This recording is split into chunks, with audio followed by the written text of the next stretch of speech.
こんにちは、ピーチモモコです。どうぞマーベルカードコレクターズポッドキャストを楽しんでください。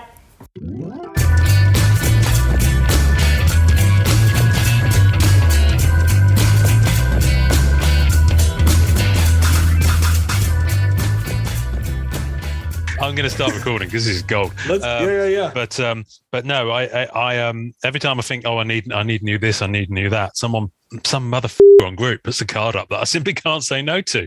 So fast forward to this morning, Andrew Cervi or Chervy or however you pronounce his surname, and he's told me how to pronounce his surname, and it's so disrespectful that I haven't remembered how you pronounce his surname. But given that there are so many people in the group, if I had to actually do an exam to remember most of their surnames, then it would be a bad thing. Anyway, and I'd fail. You would get a passing grade, and I would be held back a grade. That's how bad it would be. I don't know if it was. To be honest with you, I lose. I'm so intolerant with difficult names. An example was most Irish names that are spelt. So the name will be Kiwi or something like that, but it's spelt Ceoghbma. Do you see what I mean? It has no recollection whatsoever to what it's called. So, people like that, I end up just calling it Steve or something like that because I just don't have time for it. It's really bad with students. I always have to pretend. It's bad. It's bad with students. I can't remember certain student names are really I get the same thing. It's just impossible to Oh my goodness. God, they're so weird. Some names, and I feel bad because I feel like a hypocrite because my name's difficult and I'm over here not being able to sound other people's names out.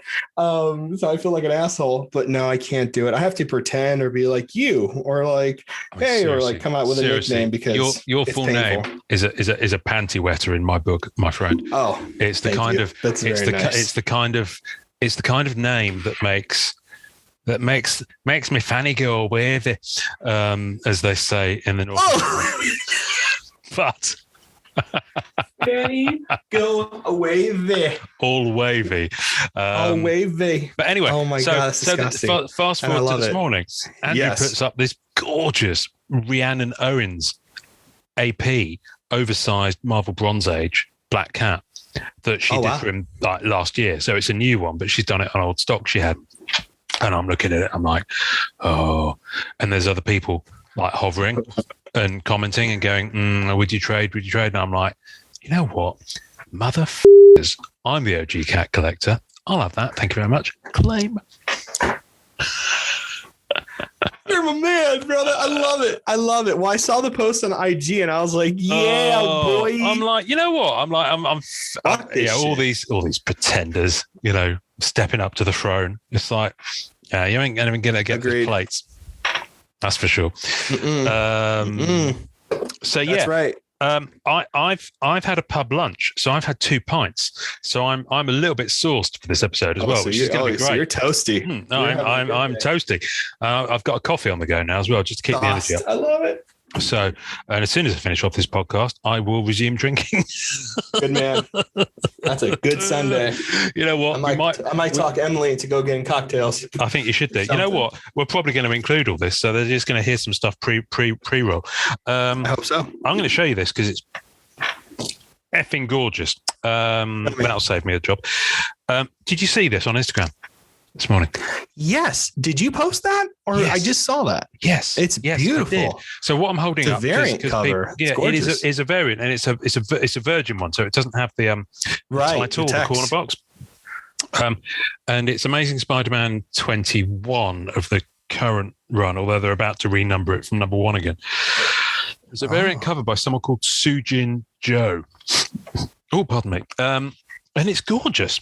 It's really nice. And the best part about it cost me less than $2 on eBay. I was like, I love that. Thank you very much. Holy shit, that's nice. A late bid, and I won it. And it's brilliant. And I thought, you know what?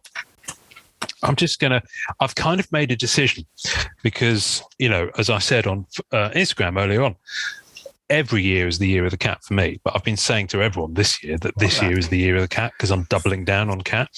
Good man. And I've made a decision, and I think this is possibly foolhardy, to try and acquire every comic where Black Cat features on the cover. Man, you and Billy, everyone's like doing this shit. Billy just told me the same thing with High Evolutionary. Well, his chase will be a lot shorter than mine, I think. Oh yeah, you're well. That's going to be a hell of a chase. Because just the the Black Cat ongoing series, they've already relaunched that, so it's already had a second number one.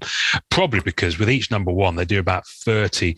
I think the first one from 2019. I think the number of variants on issue one was like almost 50 of them. Wow. I've got maybe 20.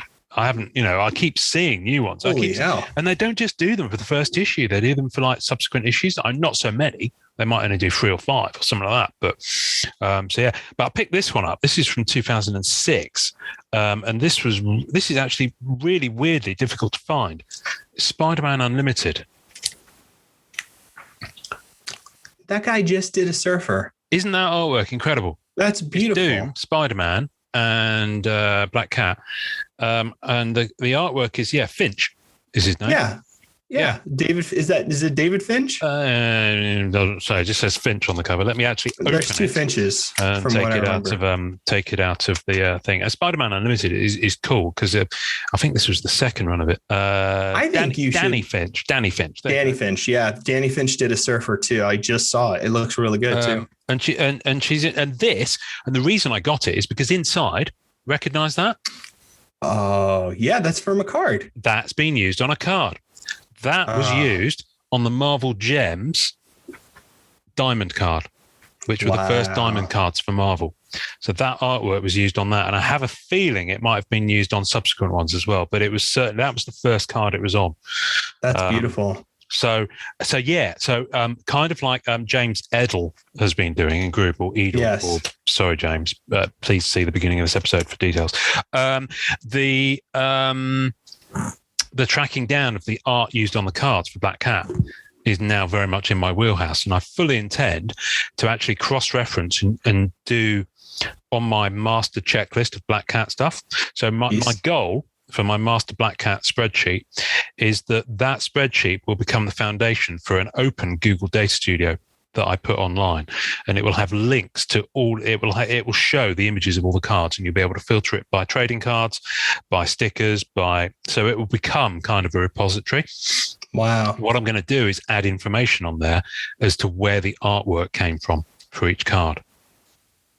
Now, obviously, some of it is original, some of it won't be, but then I'll link out to details about the book. Wow. That's my goal. I just need to find time to do it. I did that for the retro set and found the images on the retro set because they were fairly easy to find. Yeah. So I did that for that. And then actually there are a lot of things like Gabriel Delotto did the Panini sticker card for Surfer. Yeah.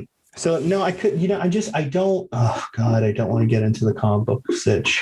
To be honest with you, I don't think it's your wheelhouse. And I think with Surfer, you'd have even more of a job than Black Cat. For Black Cat, the problem I've got is the choice I've got is that I already own almost a full run of Peter Parker Spectacular Spider-Man. I own an awful lot of Amazing Spider-Man, and I know, because this is what I do with cards, what I want to do is own a second copy of each of those books that has Black Cat on the cover to go in my Black Cat comic book collection. But then it gets a little bit unfeasible given that I already own the collection. So I think my goal is laudable and noteworthy, but I think this won't live in my Spider-Man Unlimited box. This will live in my Black Cat cover box. Do you see what I mean? Because it's only one of the Spider-Man Unlimited that has that on the cover. And this Amazing Spider-Man, that'll live in my Black Cat. So I've got a short box for Black Cat books. I definitely love the idea. I won't do it myself because you're right. It's not the wheelhouse that I'm working on. I really am only going to be looking at old sketches. Like, that's it. I made a decision. That's the end of it. I'm not touching. I'm done. I'm not going to go down any other road because the old sketches are just too difficult. And I've gotten really lucky recently that I'll have to tell you about stuff. So I have to make some crazy decisions that I need your advice on later. All right. Well, we'll do that post credits. I wanted to show you this because I'm very Whoa. I'll show you in a second. I'm very much only really dabbling into sketches now if it's something I really want, because I've got a pretty good sketch collection. You have a great sketch collection. Yeah, I don't even want to hear it. That's awesome sketch collection. And I don't want to. And there are so many other cards that are going up in price. My focus is just a bit elsewhere now. But every now and again, you see something like the aforementioned Ree Owens sketch. Ree, come on the podcast, beautiful. By the way. Please. Every now and again, you see something. And on Sketch Card Fanatics, an artist called Mark Ferreira, and it's Mark, M-A-R-C-K. Mm-hmm. So it's kind of like he couldn't decide whether to spell it with a C or a K, so he spelled it with both. Mark Ferrara Art, and he's based in South America. And someone tagged me in this actually yesterday, and he did 3 cover recreation cards. One was a Psylocke, and there were 2 black cats. I snapped up that for $20. $20? $20. Wow, killed it. Someone needs to get this guy on a Marvel set. Seriously, Upper Deck. This guy's incredible. A great piece. Isn't it brilliant? I actually like it better than J. Scott Campbell original. Yeah, because this has more like it just looks it's like really nice. Human. It's a really nice piece. He did a great job, and it's lovely. And I was like, you know what, that'd be really nice to display with the actual comic. I think that's cool. I really love it. That's cool. So, a lot of work put into that. I'm happy with that. $20, $25 with shipping. You can't go wrong. I mean, you genuinely can't. I don't. All day, every day. You could go wrong. Shall I properly start the podcast? Shall I do the intro bit and just so that we? You know what? Kind of let's think about it. I don't know if we want to go there. Don't know. What say you people? Do you want to hear me read the usual? Yes, we do. They're all chipmunks. They agree. They're all chipmunks. Great. Well, in that case, without any further ado, hello, everybody. My name is Ian Taylor, and you are listening to the Marvel Card Collectors Podcast, as if you haven't worked that out by now. We are your weekly digest of hobby goodness, except when we skip a week. Brought to you by the Marvel Cards Fan Collective, an awesome community of card collectors and creators. Never more true is that than today. You can find our 2 groups on Facebook, details of which are at the end of this podcast, so come check us out. I should do a podcast slightly sourced more often. With me, as always, is my co-pilot in all things Marvel cards. I wouldn't trade him for a gold one of one, as he's a full rainbow in and of himself. It's Norrin Rad. Hello. A full rainbow in and of himself. Taste the rainbow, dude. Oh, you guys are too good. Too good to me. Too good to me indeed. I'm gonna now that we've officially kicked off, I wanted to talk for weeks. I've been threatening to talk about this, and I'm going to talk about this. Oh my goodness, I've just seen what you've just shared on Instagram stories. Be careful how you store your cards. Isn't that horrifying? Oh my goodness me. I mean, to be fair, the plastic sleeves he's using are like 90s scale, and yeah, I know. Just as a thing with 9 or 8 or 6 or whatever card pages, if there's something that you've got a good collection in, swap them out every few years. You know what I do? That's a bit of money, but swap them out. You always swap out, especially if like your collection's at a level now, like especially with where collectibles are right now.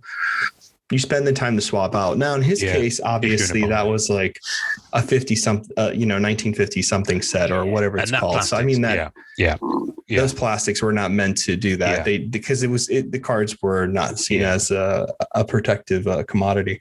But like what I actually did. Okay, so I did 2 things. One, I put tracing paper between every page. I'm going to save that right now so I can put it on the tasting notes. I really do think that's a good idea. I really liked putting tracing paper between the pages. Also, yes, because it kept the plastic from fogging up when you touch it. Mm-hmm. And also it keeps a little bit of distance off like the plastic of each side. And, if there is weight on it, you know what I mean? Maybe it does something that could be, a person to talk to. Is Doctor Strange archive himself. Donald, who's the man. But the other thing that I did recently, and I think I showed you, right, Ian? I did the photo archivist boxes. Yes. With the 3 rings.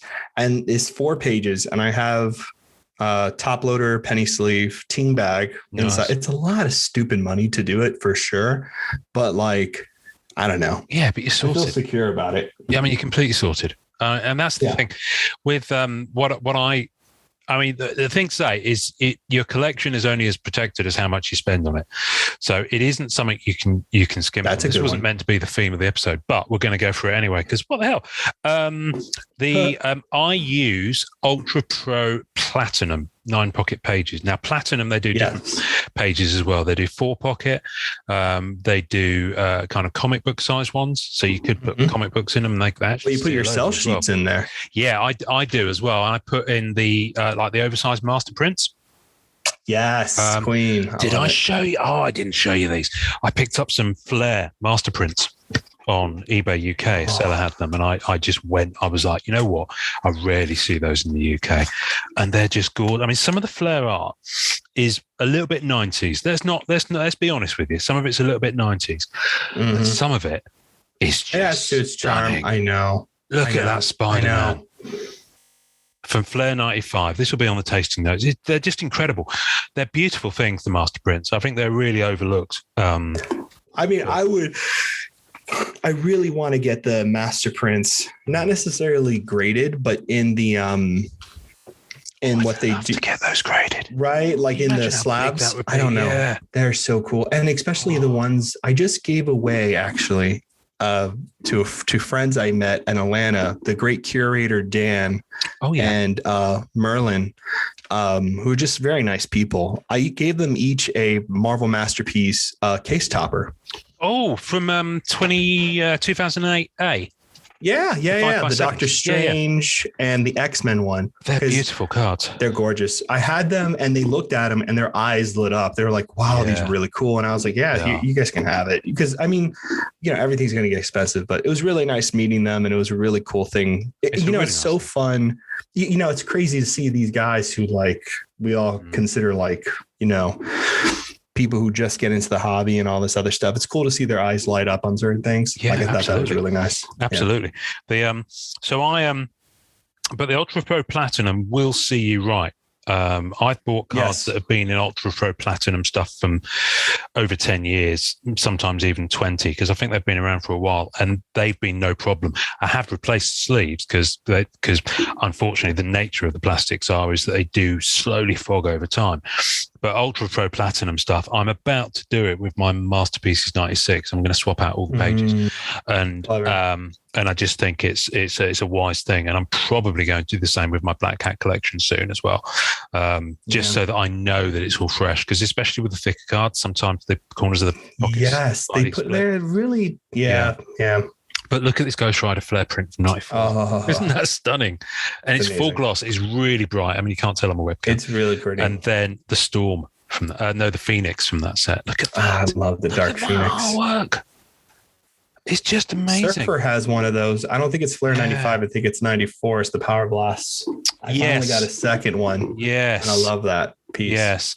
The ones I do need on the master print front, I don't have any of the Masterpieces 94 ones. I think there's 10 of them from Masterpieces 94 with the Hildebrandt art. I got a Greg and Tim Hildebrandt signed one from, I think it was from our buddy Omega. Oh, wow. I think he sent me that for free. Oh, he's a lovely guy. Guy. I think the hobby lose him actually for trading cards, which is a shame. I know that breaks my heart. It does. Yeah. Anyhow. But yeah, so I think I have that, which is really awesome. That 94 Surfer, man. 94 is just such a pretty set. Yeah. I think weirdly for me, 94. Right, here's the thing. If you were going to choose 1 year that you would consider to be like the nuts. Yeah, okay. So take away all the other years that Marvel cards came out and you were going to keep 1 year and all the product that came out within it. Now, here's the thing. And I know what my answer is. And my answer is 1994. I'll tell you why. Masterpieces 94, Greg and Tim Hildebrandt. That set will never go out of style, as far as I'm concerned. No, can't. It'll age like a fine wine. You had the Flair Ultra X-Men 94. Which I'm about to part with, but is absolutely stunning. You had Marvel Universe. This is a Marvel Universe, of course, is just it's just phenomenal every year that it ran, but that was the last year that it ran in the 90s. You've got the first year of Flair, But the big one for me is a massively overlooked set, I think, is the Mark Bagley Amazing Spider-Man set. Oh, good one. It's a stunner. Yeah. It's a stunner, and it I holds haven't up. seen that set in a while. That's It beautiful. holds up. It's just a phenomenal set, and and flawless as well, in its execution. I mean, listen, there's other. You can make a strong argument for most years, and people will always argue based on what kind of sings to them. Yeah, and nostalgia and but all that 94 sort of does have a lot of good sets in it. That's a good one. I can't think off the cuff. I can't think of another year that had that many. You gotta go. I mean, there's iconic sets there. There's sets that kind of started. That is a good year. Good for you, Ian. That's like out of the effing blue, man. That was really good. Easily, the 92. You could argue you got Masterpieces 92. Just go. So that started the ball rolling. Also in 92, you've got Marvel Universe 3. Yes. Which is yeah. The more so about that. So that's what I'm saying. You could make that argument for. I guess you could make that argument for 2018, for example. Just pulling it out my arse, because you've got Fleer Ultra X-Men 2018, you've got Masterpieces 2018, which is just gaining so much love now. I'm so glad it is, man, really because love that set. And so many others. It's just I love it. I love it. I love it. I love it. I love it. They're all good. Love it. They're all good. They're all good. They're all great. You don't know this because we haven't talked about it. But at the top of this episode, maybe I do because I'm psychic. So you are a little bit psychic. At the top of this episode, I've decreed, I've declared, and I've decided that our audience would have heard the wonderful, wonderful tones of Peach Momoko. Peach Momoko. I was going to say that. That's so crazy. Wow. That's just amazing. Because Peach is gorgeous and lovely. She's in the ether. And I think it's always nice to have a different audio flavor in the mix when you got two middle-aged white guys talking. Well, one middle-aged white guy and a young stud like you. I cover a lot though. So, I mean, that's what, so I have a good range. Yeah. Truth. I like the way you just accepted that one. I was like, I got a good range. That's cool. Yeah, you got a good range. Yeah. I help with the demographic and all, help them out when they're busy. A little bit of a mutt. I can admit that. That's fine. It reminds me of someone. I used to work in a box office, and someone asked the question of a new guy who works front of house. He says, "Is he gay? Do you think?" And someone answered, "I don't think so, but he helps them out when they're busy." He's winner in my book regardless. Which is a wonderful expression. Anyway, Peach, you're gorgeous. Great. Peach, you're amazing. We love you, Peach. And I know that we wanted to interview Peach for the longest time, and we probably still will, but it would have to be kind of a written thing or some a translated. Yeah, we could send her questions. We should definitely send some questions. Her manager would. Let's do that. Let's do that. Well, I'll tell you what. Let's put it open now. Yes. Good one. If you have questions that you would like us to submit to, and to be honest with you, we haven't asked him for a while, so he might be turns around and says, no, we're not doing it. But I'm assuming they're still calling the gang and they'll be happy to do so, and her schedule notwithstanding. If you have a question that you would like us to collate and send over to Peach Momoko's agent for Peach to answer in whatever fashion happens, send it over. Send it over. You Please. Can email us, the mccpod@gmail.com. You can DM us on Instagram, Facebook, Twitter, which I'm using less and less for the podcast because I just haven't got time. I've got time. So if anyone on Twitterland feels that they're missing episodes, it's because I keep promoting each episode on Twitter. I get to the end of my Thursday. There's just too many platforms, man. I get to the end of my Thursday and I just need to sink into wine and then bed. Makes sense. Anyway, but I wanted to speak to. I don't know what I'm saying now. Rewind. If you got any questions for Peach, send them over, and we'll check in with her manager before this episode airs and just triple check that this is okay. And if it's not okay, then you'll never hear this bit because we'll have edited it out. Perfect. Yeah, gorgeous. Yeah, but Peach, we love you. Anyway, I wanted to talk about, because I keep saying we're going to talk about it, and he probably listens, and he's probably like 4 episodes ago, you said you were going to talk about this, you ran out of time. So I thought I'm going to do him first. A guy called Chris That's what she said. Yes. Guy called Chris, who lives in Hawaii. He's in fact, on his profile on Instagram, he's got a link to honolulumagazine.com. What the link is, I don't know. But anyway, he's called Hawaiian Lion 808 on Instagram, which is a wonderful handle. He sent a message a while back. He sent it on the podcast feed, and for various reasons, I just kind of missed it and forgot it. And then he sent a follow-up on my Black Cat Collector Instagram DMs. So he slid into my DMs back at the beginning of February. That's not what that means. I know it's not what that means, but you don't know what he sent me yet. So wow, this is gross. Okay, go ahead. But I'm into it. Why am I so anyway, into this? over to Chris. Hi, Ian. Hi, Chris. I messaged you a while ago on the MCC pod account, but I'll reintroduce myself because it's been some time, and also because I haven't made a proper intro onto the Facebook group yet. My name is Chris, and I live in Hawaii. I've been a Marvel and non-sport in general collector for a few decades. I lean more towards the MCU side of things, but I definitely appreciate the publishing and comic side of things as well. I just wanted to say thank you to you and Noan, that's you, for all the work you do on the MCC pod. It's my favorite podcast, and I'm trying to catch up on all the earlier episodes. I discovered the podcast midway through your run. Well, who knows if that was midway? Who knows how much further we'll go on? I listened to the Burnout episode recently, and I can sympathize. I'm an admin of a Facebook group, oh, you poor thing, for a local non-card collecting community, and I've mostly stepped away from the group over the past few years because of all the drama and bickering. I completely feel you about your True Collector post. I don't think we've ever spoken about that on the podcast, actually. A lot of people can read in between the lines from what I hear. Yeah, my first Truth Bomb post on Instagram. I think you mentioned on the pod that you used to be a member of the Scoundrel Forums, and I was active on there as well a few years ago. Oh, wow. Whoa. Brilliant. Right. I wonder what his handle was on there. They just updated the website. I just posted my user like when I logged in. You should check it out. I just looked at it earlier today. It would be really good if there's signs of life coming back to that one, because I think there is a place, given what's happening in Marvel cards now, for Scoundrel to make a bit of a resurgence. I feel like there is. Yeah, the flag for that. Anyway. I was active on there as well years ago. And of course, same issues with drama and infighting. Anyway, just wanted to say that I appreciate all that you do, and I hope I can be a positive contributor to the group whenever I get around to diving in. Take care, Chris. Chris, you've already been a positive contributor. Thank you. That's a lovely message. Wow. I wonder who he was on Scoundrel. No, I don't know.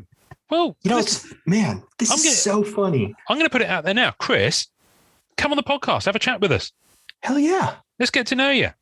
Let's let the audience get to talk to the old school Scoundrel crew. Yeah. No. Because I was a baby collector on there. On my radar. In fact, we actually said that we were going to do it at the end of the last episode, which people haven't heard yet, although they might have by the time this drops. So I lose track.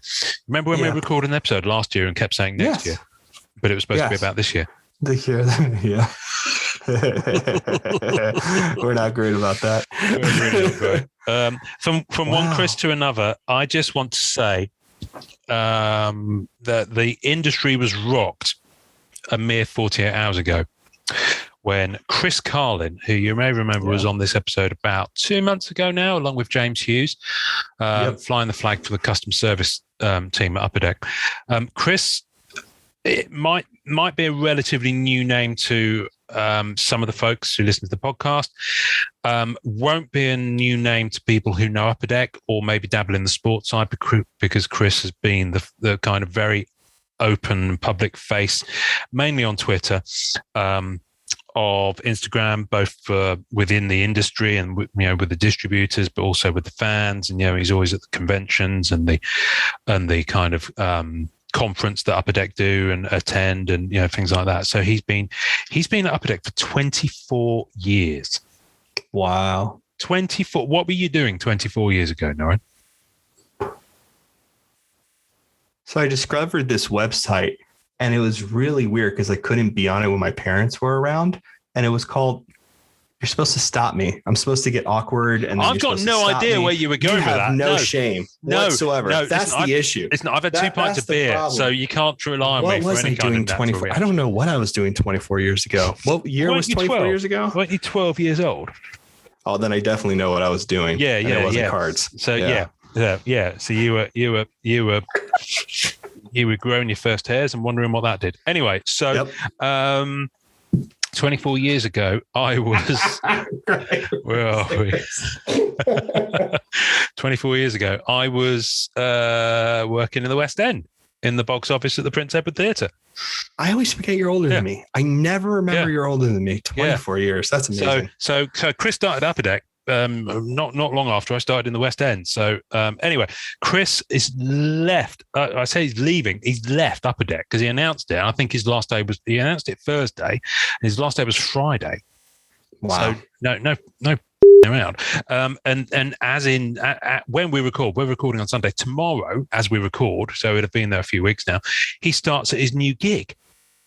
Now his new gig. Now I'm not familiar with this name, but his new gig is Collectors Universe.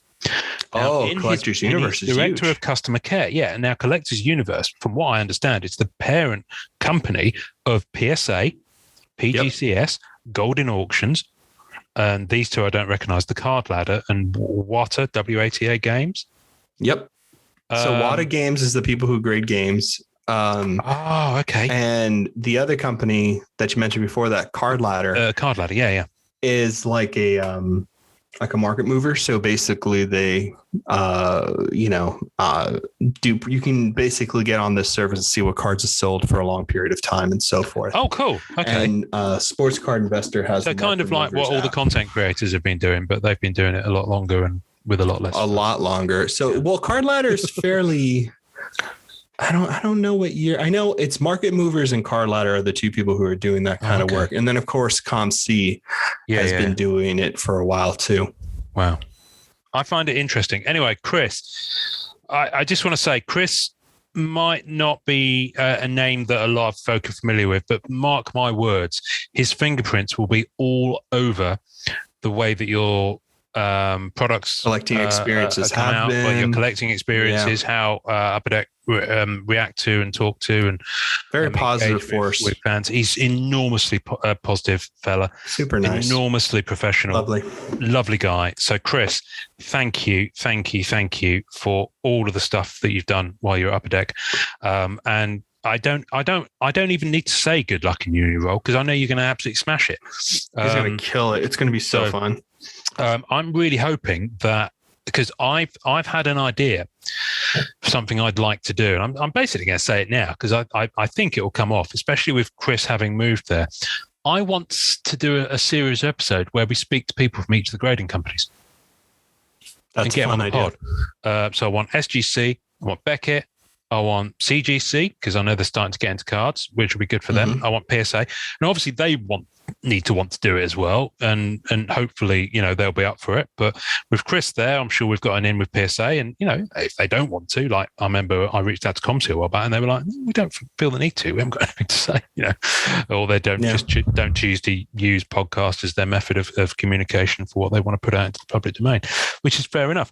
We've had artists refuse to come on before because they're just, what would I talk about? I did it 20 years ago. So I barely remember the set. We've had that response from people before. So it's fair enough. But I'm hoping that, because we have an in with the guys at Beckett, obviously Stephen Bagley works for them. I just think it'd be really interesting to talk to them and just, get. I think we can get ComC. Yeah. I'll talk to. I met someone there recently. You have a word. Yeah. I'll have a word with them. No, there's a way we can do this. I think it'd be really cool and see. It'd be really cool just to find out, how to get on. What give them a bit of a platform to promote themselves, obviously, because that's the win for them. We get to know them a bit more, and I get to find out a little bit more about their background, how they operated, when they started, what their size, stuff like that. Because I know. No, I'm with you. Apart from the names, I don't really know much about the companies. I don't know where they're based. I don't know how many people they have working for them. I don't know what their values are as a company, and they're big names. I just thought it'd be interesting. Anyway, Chris, I posted this on our. I did post this both on Twitter and Instagram, but I did do a bit of content on Instagram and just said that he's a true PMG. I put that out there with a lovely photo of him. So you'll see that on our feeds. Anyway, what this episode is supposed to be about, if you can remember at the beginning, at the intro, when I was talking to you about trading you in. It's so long ago now, because I've been waffling away. This episode is, and I had this idea yesterday. You can guess where I had the idea, but we won't go there. But toilet. I know what you're talking about. Anyway, what makes a good trade?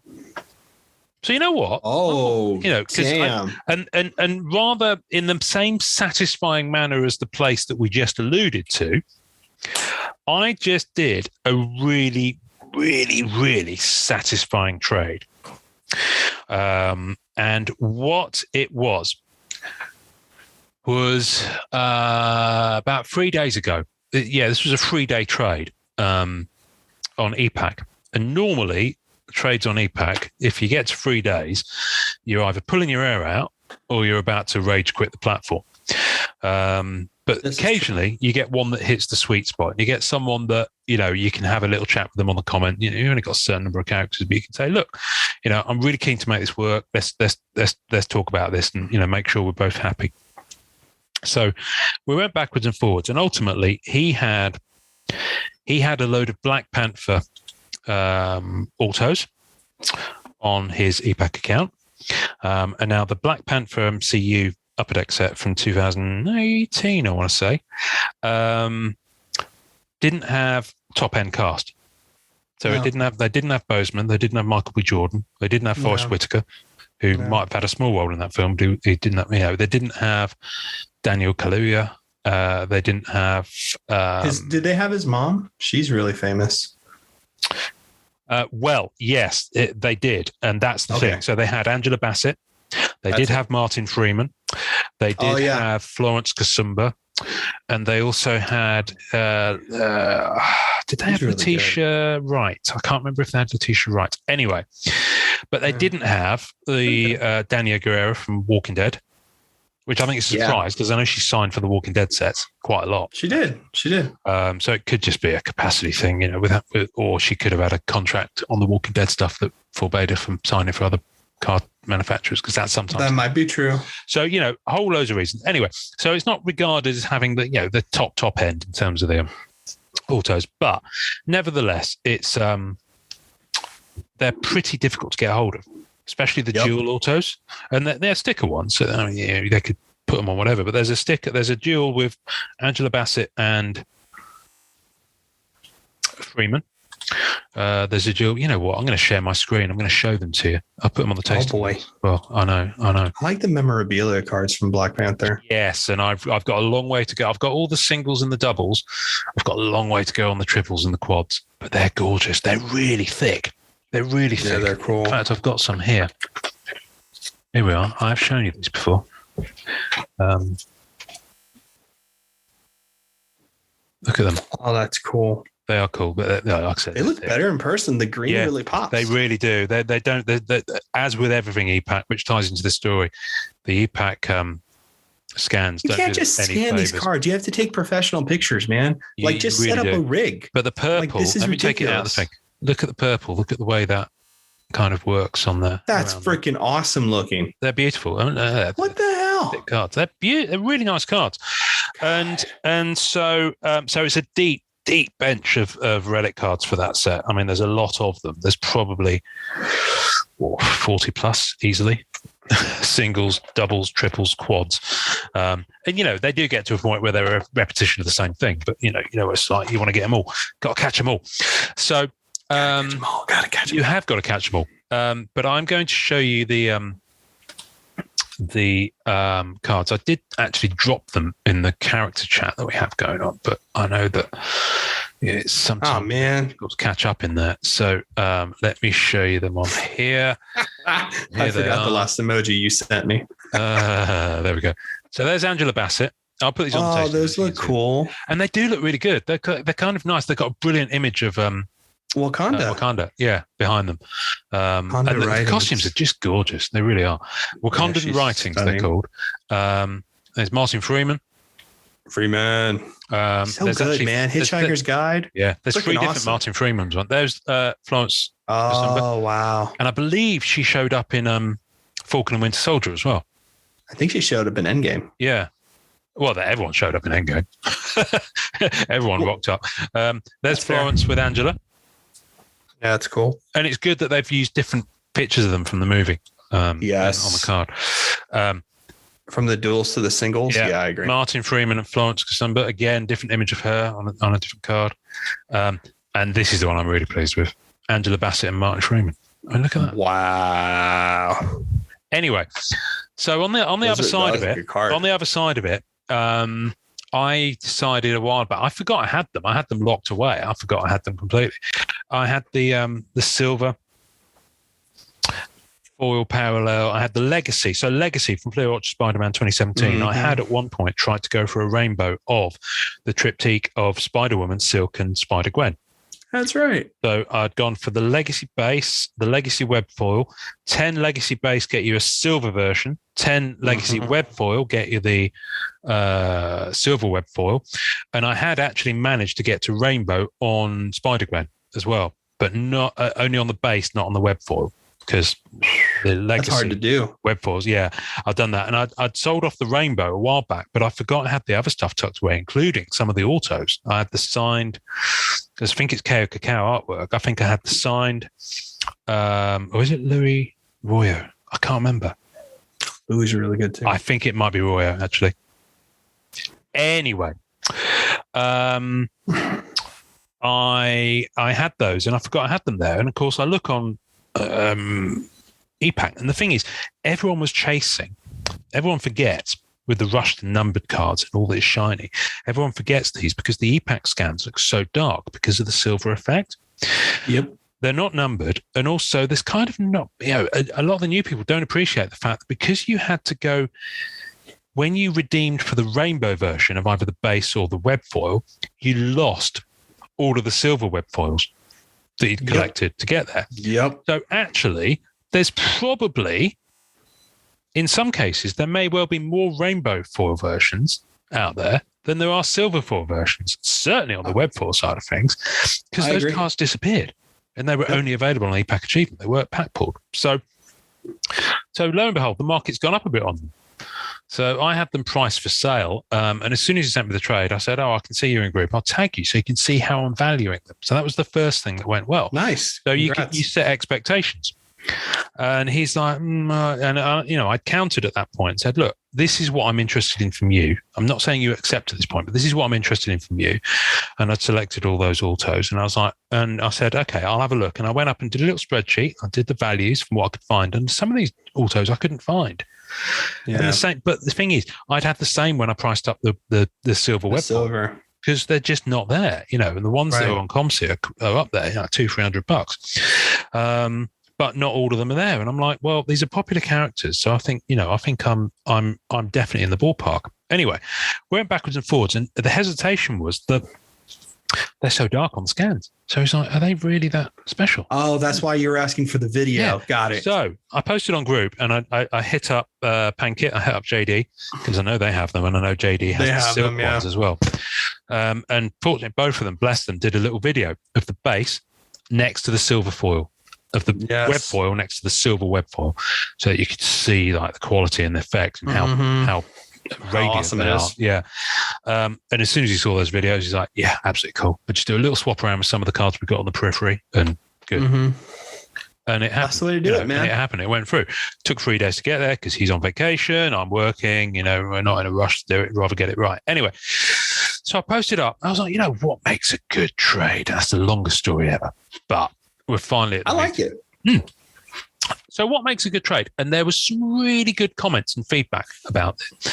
So, and can you see my screen? Am I still sharing? I'm not sharing my screen. No, you know what? We'll sharing. have a look at them together.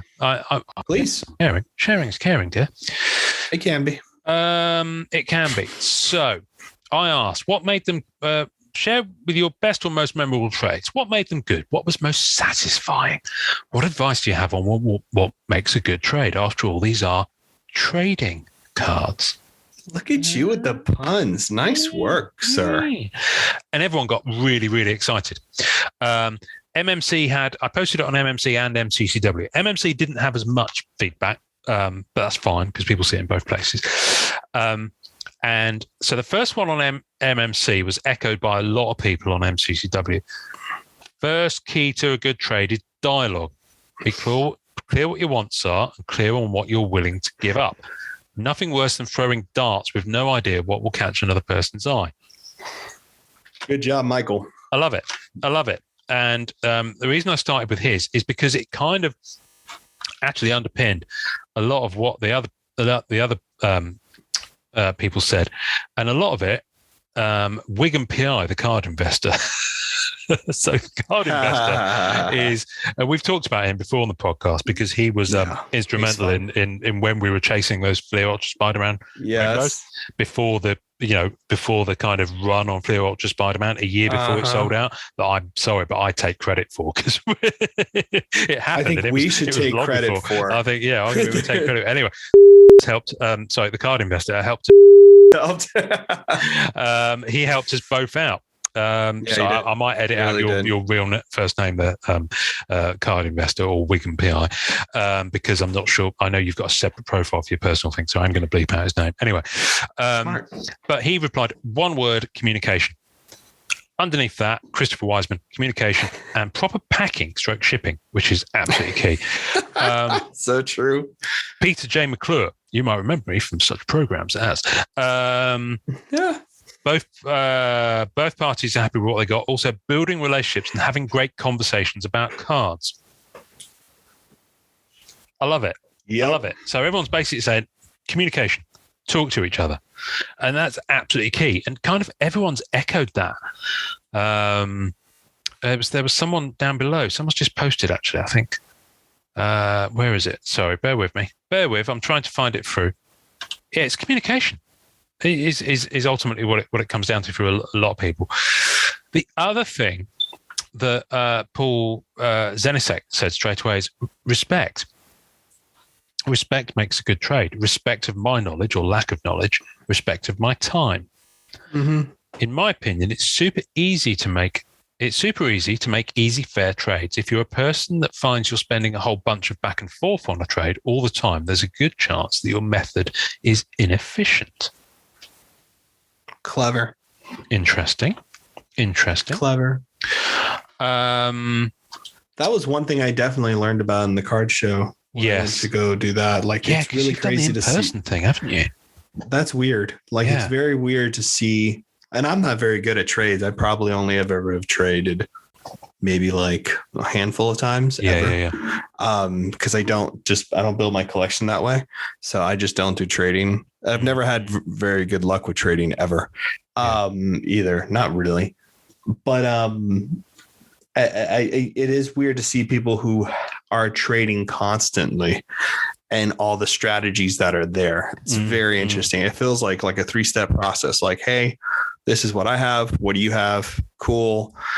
These are my values. What are your values? Cool. Yeah. I want this. You want, which ones you want. I can do this, and this for that. And that's it. You know what I mean? It's like you get all the facts on the table first. Yeah. And then you start, having the conversation. But yeah, it's definitely interesting.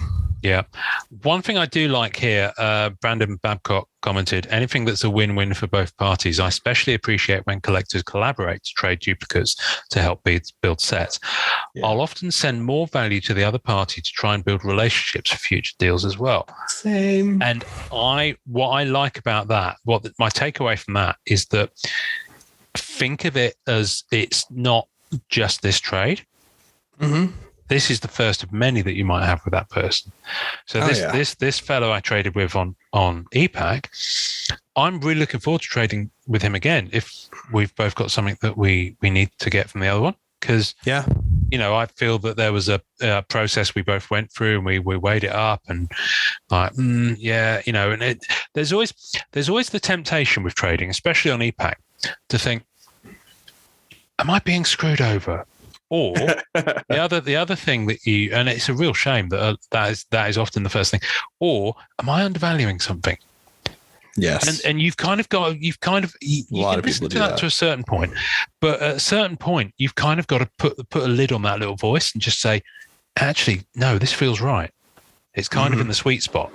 Because when you find yourself thinking that and also simultaneously thinking, but it would be really good if this goes through, because that's something I really want. So when you find yourself kind of in the middle of those two magnetic poles, that's when you know you're in a good territory. And there's nothing that can tell you when it's there apart from how it feels.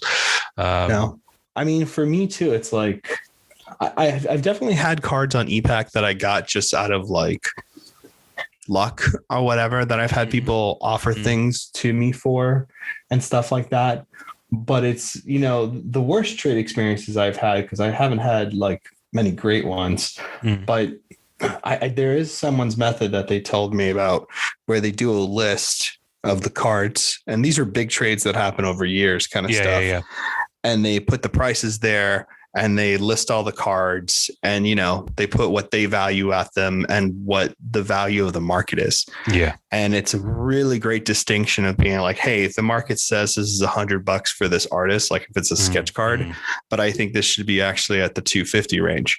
Yes. And I think what's really good about that is that because there's two numbers there, the other person on the other end can be like, okay, I have an option here to be like, no, they're wrong, so I'm going to say no. Right. Which I don't think you ever try to convince someone of something. I think if people think a certain way, you show them, you know, why you think that. But I don't think you ever should go out of your way to try to convince someone of something when you're trading. That's been the worst experiences for me, because that's not what you're trying to do, because that comes off very much like you're talking down to them and all this other stuff. But I definitely, that's something I definitely learned about trading. Yeah. I just personally, I always try to buy things and overpay, because I just don't have the collection to trade sometimes. You know what I mean? Which is different. But it's also, I prefer trading. I would love to trade. I would trade all day. If I guess the thing with trading is that some people think, well, I haven't got the money to spend, so I'll trade. But there is a thing with trading is that it obviously can take longer. And so your time is also a resource, you know, it's also, has a value. Yes. To it. So quite often times, I mean, I don't have a deep bench of stuff to trade at all. Cause I tend to buy what I need rather than buy boxes and have leftovers. But I find sometimes I'll buy stuff even though I think I can possibly trade for it, because ultimately at the end of the day, it's just done. I haven't got to spend the time. So I'm buying that time back for myself. It's kind of how I feel about it. I love that. And that's a good one. It's kind of time rich and cash poor. I did a lot of, I like that. I like that a lot. I did a lot of trading for X-Men Mental. I still have the You're a beast. You were going for it. I was trading for that, and I traded a lot for Flare Ultra Spider-Man for the Spot Rainbow. Yes. Well, because you had your wall chart with everyone's names on, you were crossing it off. Like different colors for doesn't respond, isn't interested, still possible, you know. All these different impossible. I remember. It's funny. You even have a color for that guy. Yeah, I did because I posted that picture. And I had to take off that because it was more of like joking. I wasn't actually like going to be rude. It was on the tasting notes for this. Yeah. I didn't want to out anybody because I didn't want to be rude, even though they were rude, but I didn't want to be rude back. Oh, that's funny. Yeah, that was fun. Like the hit note. Yeah. Well, that was fun, man. That was really fun. And, it was thanks to like Card Investor and a big thanks to Stephen Frank. Yeah. Who really helped me out on that. But, there was a lot of trading and there was a lot of stuff, and it's really tough. It's really tough because it's always been hard for me when you're trading for good things. You know what I mean? And when I say good things, I mean and not good subjective. I mean good as in the sense that a lot of people would be okay having it. Yeah. You know what I mean? Yeah. Not like it's actually good. It's just that a lot of people would want that thing. So I always try to be more cash because I can be like, well, like you said, saves me time for trying to figure out the thing. Okay. I know I'm rambling, but I do want to get this out there. Okay. The thing I hate the most about trading with people are the people who send you out on an effing errand to find a card that they want. Especially sketches. I hate that garbage. Yeah. It is hard. It worked one time. Worked two times technically. The one time was with our very good friend, Jeff Fenwick, who's the man. And he didn't do this to be mean. He doesn't really He doesn't trade. I mean, we had him on. He doesn't trade at all. Trade. He just doesn't do it. I knew that going in. That's nothing to do with him at all. But he did give me a name of something he wanted, and I happened to know the one guy, our good buddy Letty, who had an extra, and it was just like the most stupid, like lucky thing ever. And he kept to his word and everything, and he was super nice about it. But that worked out. And the other thing was that I had a trade with somebody, and they basically told me to find them the same card, but the variant. Right. So it was the Cyan Surfer variant. And when I did find it, because I think they thought I couldn't find it, I did find it, and I showed it to them. They just changed their mind and made me wait like a year and a half before they decided to do it on the trade, which is just stupid. But so that's the stuff I can't stand, is when people give you things. They're getting a look. That person's getting a look. Yeah, like but you know what? That's whatever. That's not the only person who's ever done that to me. So it's not the only story. Yeah. But it is kind of interesting to see that kind of stuff. Which that's the thing about trading that always gets to me. I don't like people sending me on a hunt. Yeah. Yeah, especially for something like a sketch that's subjective. The sketch is the worst. Find me a female character, or find me an Iron Man, and you get one, and you go back. I don't dig it. So, yeah, because then you can't buy it. Because then if you buy it, you're stuck with it. I know. So you have to like do the whole tricky thing where you're like, I kind of know where this is. Maybe I can get it. And then that person sends you on a hunt. Yeah. PJ Ryan, he's a lovely man. I'd love to know what PJ stands for. Pajamas? Could be. PJ. I think of Bananas in Pajamas. Yeah. Bananas in Pajamas. PJ Bananas in Pajamas Ryan. I'm sure he's fed up with people calling him that. Sorry. A great trade to me is having all parties walk away happy. Doesn't necessarily have to be apples to apples or dollars to dollars. I know that's crazy talk in today's collecting, but I'd be more than happy to just take the short end of the stick if I knew I was truly helping someone out. I've received trades that I knew were heavy in my favor. As long as I know that I'll do everything in my power to repay that kindness, I'm okay with it. Yeah, and that ties into the relationship building as well. Yep, I agree. And I think also great relationships, paying it forward. Yeah. You have to pay it forward, man. Absolutely. Like you have to. Like I helped out a guy on IG. I won't mention his name, but he was looking for EX Sentries because he wanted to start the set, and he's an OG. Rittenhouse OG, I should say. Wow. Very nice. And he wanted X Sentries, and I happen to have the 2 Prowlers, and I just gave it to him at cost because I found out that I had a long time ago, he had posted a diamond Silver Surfer Rittenhouse, and it was his. Gotcha. He was super easy to deal with, and I bought it, and he helped out my collection. And some of the other ones I bought from him too, just didn't know who it was, so I was kind of like paying it back for being able to get those cards when I did. Yeah. But no, I agree. That's the way to do it, man. That's the way to do it, man. Because it really does come back. The whole karma thing, in card karma, it's real. Oh, absolutely, absolutely.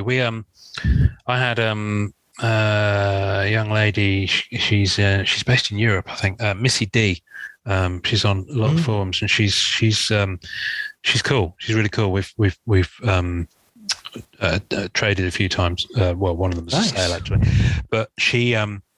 So newsflash, I mean, everyone will know, I'm sure, but Doctor Strange finally sold out on EPAC. So gone are the Doctor Strange daily free cards. That's crazy. And it's finally gone from EPAC.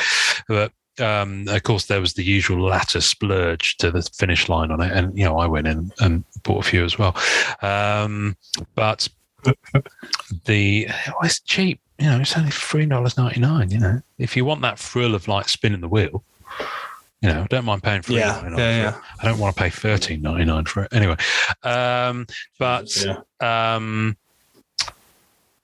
we were chatting, and I can't remember where it came out. I think she posted or something like that.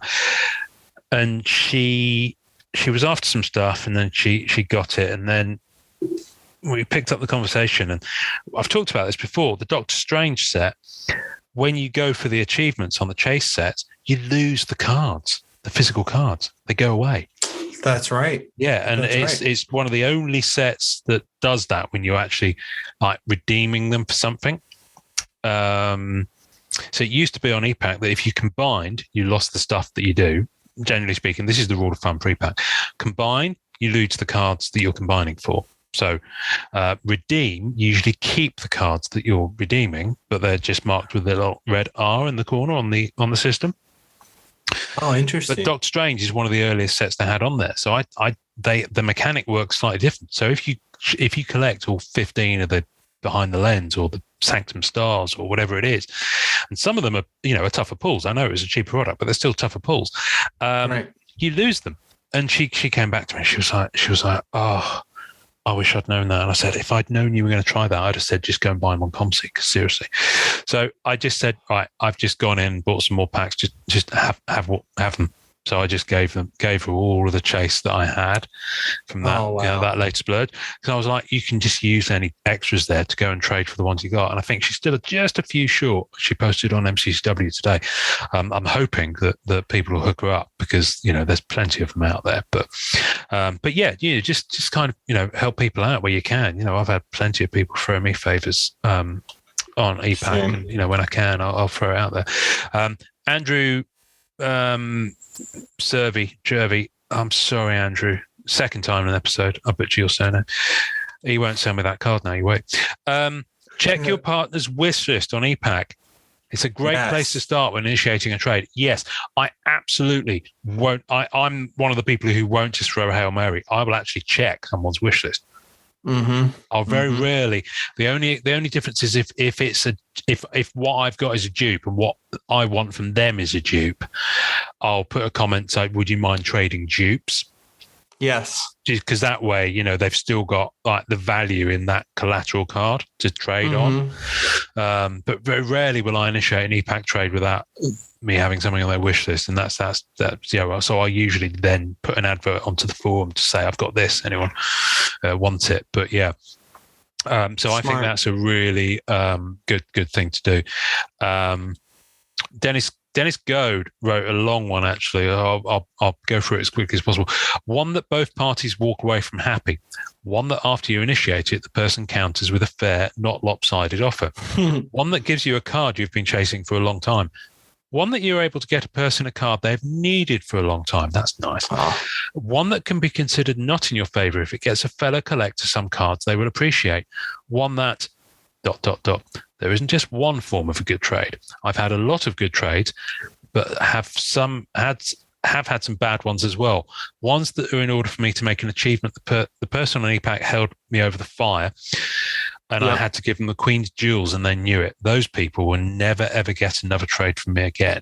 Yeah, those people never do well. Like, in all seriousness, people who that screw people over like that and have them over a barrel, like, no one deals with them again. You get a bad reputation from that. That's the thing. Well, it's a fine line because, previously I've talked about, you can level up when you buy stuff in that sweet spot of a release when people are chasing the achievements. But the way I justify it to myself is that I don't send those trades to those people and ask for loads. I just say, I've got this, or even to be honest with you, when it's that feral in the first 24 hours of the release and there's a limited, you get contacted. People just hit you up and you'll find you'll go to bed and you'll wake up with 6 trade offers and you just get to take your pick.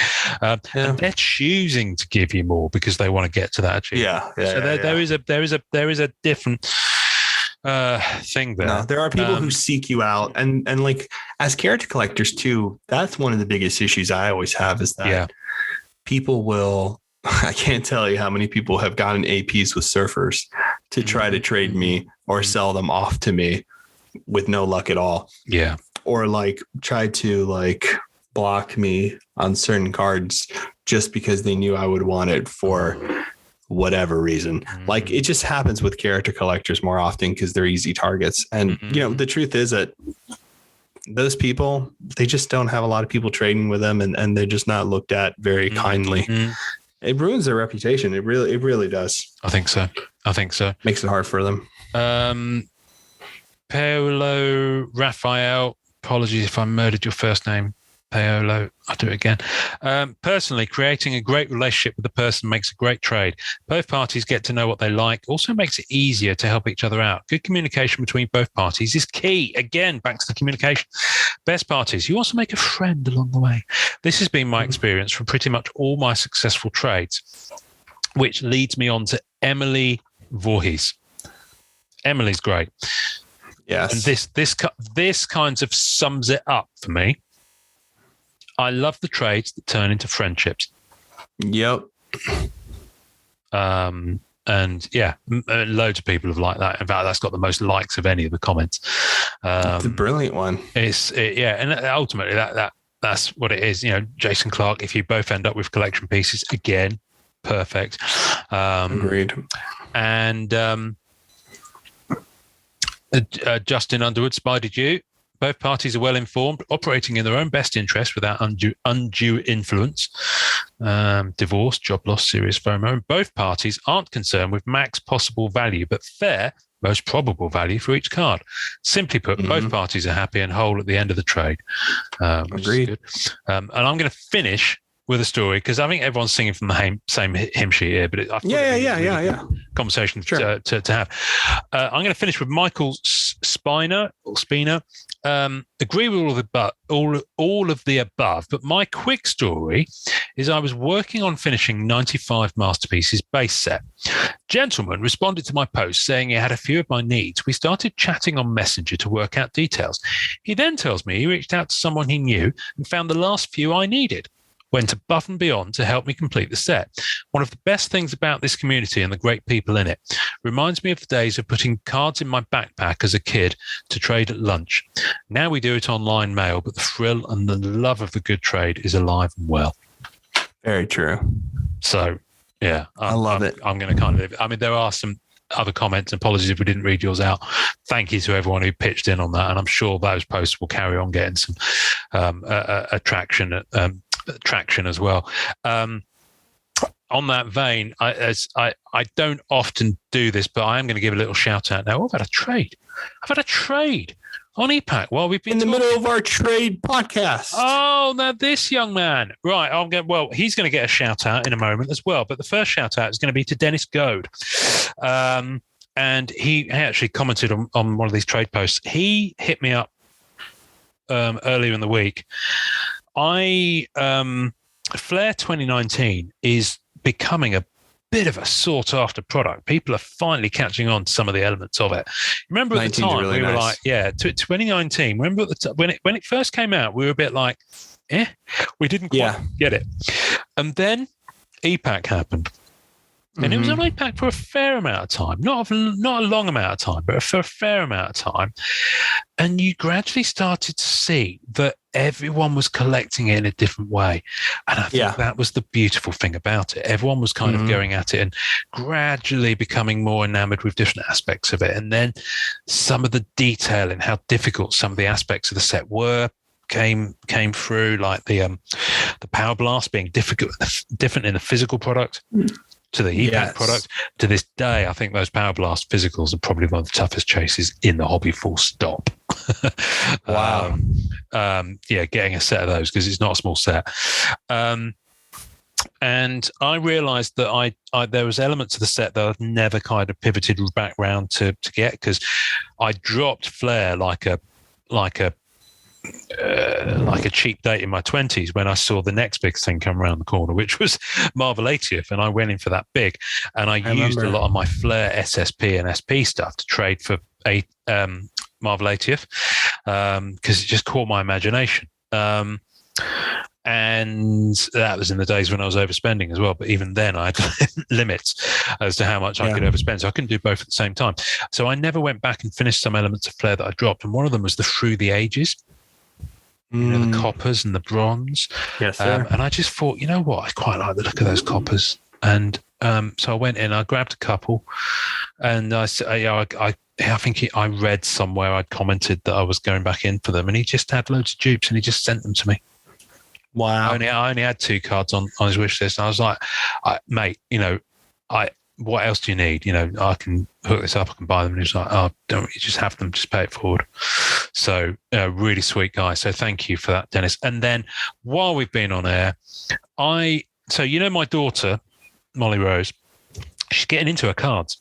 She's getting into her cards. She's got a little binder downstairs with, she's got one of those ones that comes with the sleeves kind of in it already. Wow. And she's been going through my dupes box, pulling out all the female characters. So she's really into Black Widow. She loves Spider-Gwen. Oh my goodness, she loves Spider-Gwen because she's been watching. Spider-Gwen is awesome. Yeah, she's been watching that Spidey Friends cartoon. Yes, kids on Disney Plus, and she's done the whole season. Like she's in her second watch of the whole season because I think they've only made one season. She's loving it. So she's really into Ms. Marvel. She likes Hulk. There's a female Dr. Octopus in that series as well. They're all kind of really softer. They've kind of taken the edges off all the villains, so they're kind of like they're just a bit cheeky rather than actually just downright evil. But anyway, she loves her. She loves the Spider-Gwen. She loves a little bit of Jean Grey as long as she doesn't look too scary. She took a look at Thanos. She said, "Oh, that's a bit creepy," and she carried on going. She didn't want that one. So she's got her head screwed on. Anyway, so she kind of on a Saturday when we have Daddy Saturdays, I come up and I take my picture for the Daily Masterpieces. And I often say, "Do you want to come up and choose?" And now she's really into it. Before it was like she'd come up just because she didn't want to be on her own downstairs. I'm only up here for a few minutes, but she's a kid, she doesn't want to be on her own. So she comes up with me, and now she goes in, and her go-to is 2016 Joe Jusko. It has good taste. She really, really digs the female characters in that set. Apple doesn't fall from the tree. She doesn't. And, Joe's colors are really vibrant. They're really clean. They are. The female heroes look like heroes. Even the villains look like, it's a bright, colorful palette. It's a really engaging, lovely. Indicative of the original stuff. Yeah. Yeah. And she went in yesterday and she was like, Kitty Pryde.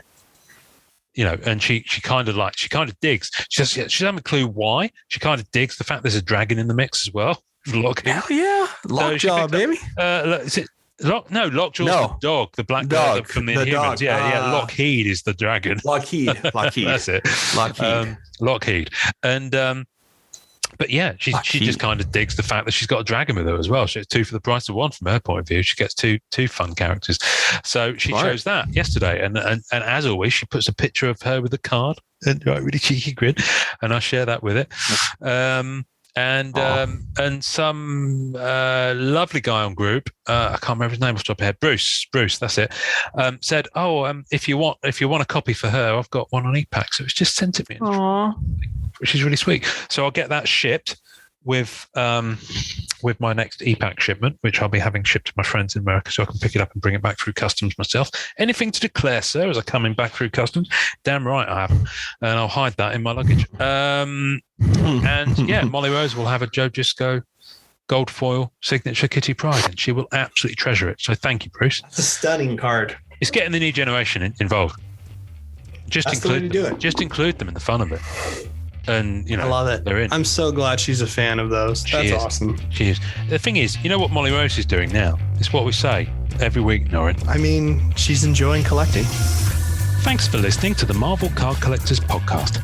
Visuals and tasting notes for each episode can be found on our Facebook page. You can subscribe and leave us a voicemail via our home on anchor.fm/MCCP. We're also on iTunes, Spotify, and all major podcast platforms. Please take a second to subscribe, like, and review our show wherever you get your podcasts. Our podcast can be found by Googling at the MCC Pod, which will also find us on Facebook, Twitter, YouTube, and Instagram. Our Facebook community is at MCCW, Marvel Card Collectors Worldwide, and MMC, Marvel Masterpieces Collectors. The great music we use is called Rocket Power by Kevin MacLeod. Thanks to the collectors, artists, and creators who support the Marvel Cards Fan Collective. We'll see you next time, and remember, it's a small hobby but a fun one. Make mine Marvel and enjoy collecting.